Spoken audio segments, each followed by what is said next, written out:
اعوذ باللہ من الشیطان الرجیم بسم اللہ الرحمن الرحیم۔ الفضل انٹرنیشنل ہفتہ یکم اپریل 2023۔ اداریہ، ایک دوسرے کے لیے دعائیں کرنا۔ ایک عادت جو اسلامی سیرت کا ٹھیٹھ نمونہ قرار دی جانے والی جماعت احمدیہ میں راسخ ہو چکی، وہ ہے گفتگو کا اختتام ایک دوسرے کو دعا کی درخواست سے کرنا۔ ہر احمدی اس بات سے متفق ہوگا کہ چاہے جماعتی یا ذیلی تنظیم کی میٹنگ کا اختتام ہو،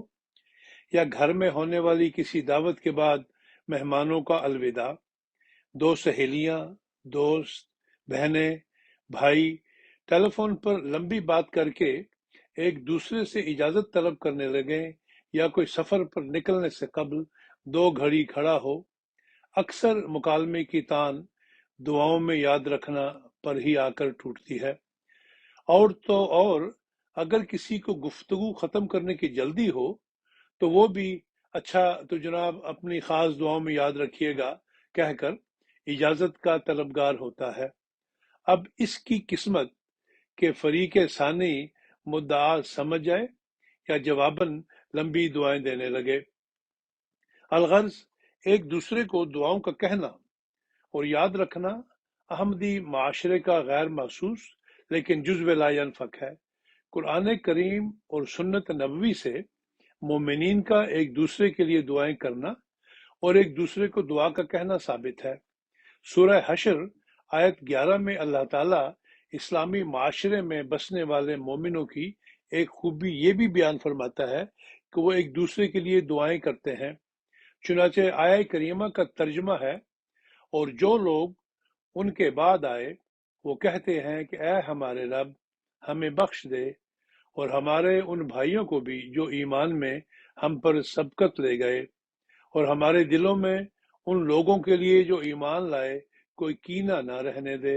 اے ہمارے رب، یقیناً تو بہت شفیق اور بار بار رحم کرنے والا ہے۔ حضرت ابو درداء رضی اللہ عنہ سے روایت ہے کہ رسول اللہ صلی اللہ علیہ وسلم نے فرمایا کہ آدمی کی اپنے بھائی کے حق میں پیٹھ پیچھے کی جانے والی دعا قبول ہوتی ہے۔ جب وہ اپنے بھائی کے لیے دعائے خیر کرتا ہے تو اس کے سر پر ایک فرشتہ متعین ہوتا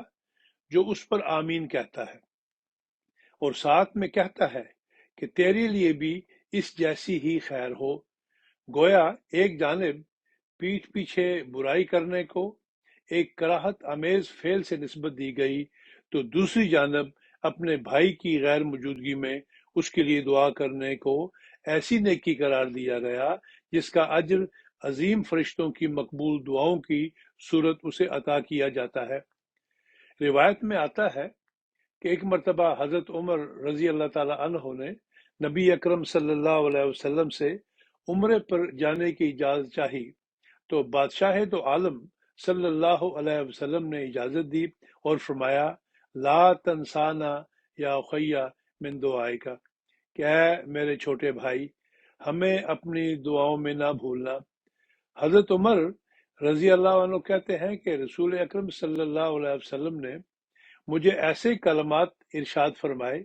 کہ ان کے بدلے میں اگر مجھے پوری دنیا بھی دے دی جائے تو مجھے اتنی خوشی نہ ہو جتنی ان کلمات کو سن کر ہوئی۔ یہ حدیث سے ایک جانب سرور کونین صلی اللہ علیہ وسلم کی کمال عاجزی اور انکساری اور اپنے صحابہ پر شفقت روز روشن کی طرح ثابت کرتی ہے، تو دوسری جانب سیرت النبی صلی اللہ علیہ وسلم سے اپنے مسلمان بھائی کو دعا کے لیے کہنے کا ثبوت بھی فراہم دیتی ہے۔ صحیح مسلم میں ایک روایت ہے کہ رسول اللہ صلی اللہ علیہ وسلم نے فرمایا، تابعین میں سے بہترین انسان وہ شخص ہے جسے اویس کہتے ہیں، اس کی والدہ ہے یعنی زندہ ہے، اور اس کے جسم میں سفیدی ہے، اسے کہو کہ تمہارے لیے استغفار یعنی دعا کرے۔ حضرت امیر المومنین ایدہ اللہ تعالی بن نصر عزیز نے خطبہ جمعہ 28 نومبر 2014 میں احمدیوں کو ایک دوسرے کے لیے دعائیں کرنے کی تحریک کرتے ہوئے فرمایا، ہر ایک کو دوسرے کے لیے دعائیں کرنے کی ضرورت ہے تاکہ اللہ تعالیٰ کی مدد ہر وقت، ہر جگہ، ہر احمدی کے شامل حال ہو، اور جب ہماری یہ حالت ہوگی تو خدا تعالیٰ کی مدد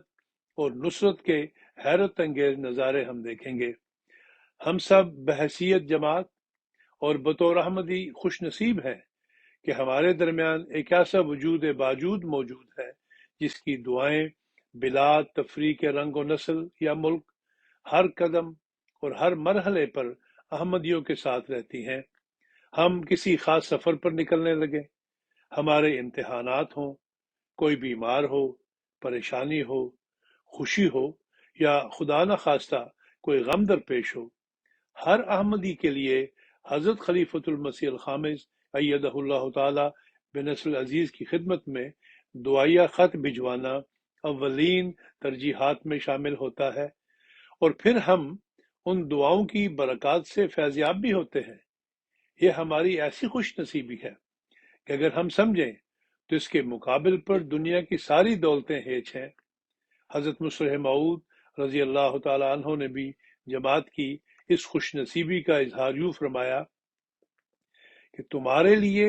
ایک شخص تمہارا درد رکھنے والا، تمہاری محبت رکھنے والا، تمہارے دکھ کو اپنا دکھ سمجھنے والا، تمہاری تکلیف کو اپنی تکلیف جاننے والا، تمہارے لیے خدا کے حضور دعائیں کرنے والا ہے۔ برکات خلافت، انوار العلوم، جلد نمبر 2، صفحہ نمبر 158۔ حضرت امیر المومنین ایدہ اللہ تعالی بالعزیز اس امر کا ذکر ایک خطبہ جمعہ میں کچھ اس طرح فرماتے ہیں: خلیفہ وقت کا تو دنیا میں پھیلے ہوئے ہر قوم اور ہر نسل کے احمدی سے ذاتی تعلق ہے۔ ان کے ذاتی خطوط آتے ہیں جن میں ان کے ذاتی معاملات کا ذکر ہوتا ہے۔ ان روزانہ کے خطوط کو ہی اگر دیکھیں تو دنیا والوں کے لیے یہ ایک ناقابل یقین بات ہے۔ یہ خلافت ہی ہے جو دنیا میں بسنے والے ہر احمدی کی تکلیف پر توجہ دیتی ہے، اس کے لیے خلیفہ وقت دعا کرتا ہے۔ جماعت احمدیہ کے افراد ہی وہ خوش قسمت ہیں جن کی فکر خلیفہ وقت کو رہتی ہے کہ وہ تعلیم حاصل کریں، ان کی صحت کی فکر خلیفہ وقت کو رہتی ہے، رشتے کے مسائل ہیں، غرض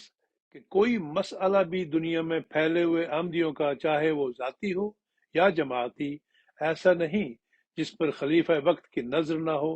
اور اس کے حل کے لیے وہ عملی کوشش کے علاوہ اللہ تعالیٰ کے حضور جھکتا نہ ہو، اس سے دعائیں نہ مانگتا ہو۔ میں بھی اور میرے سے پہلے خلفاء بھی یہی کچھ کرتے رہے۔ دنیا کا کوئی ملک نہیں جہاں رات سونے سے پہلے چشم تصور میں نہ پہنچتا ہوں اور ان کے لیے سوتے وقت بھی اور جاگتے وقت بھی دعا نہ ہو۔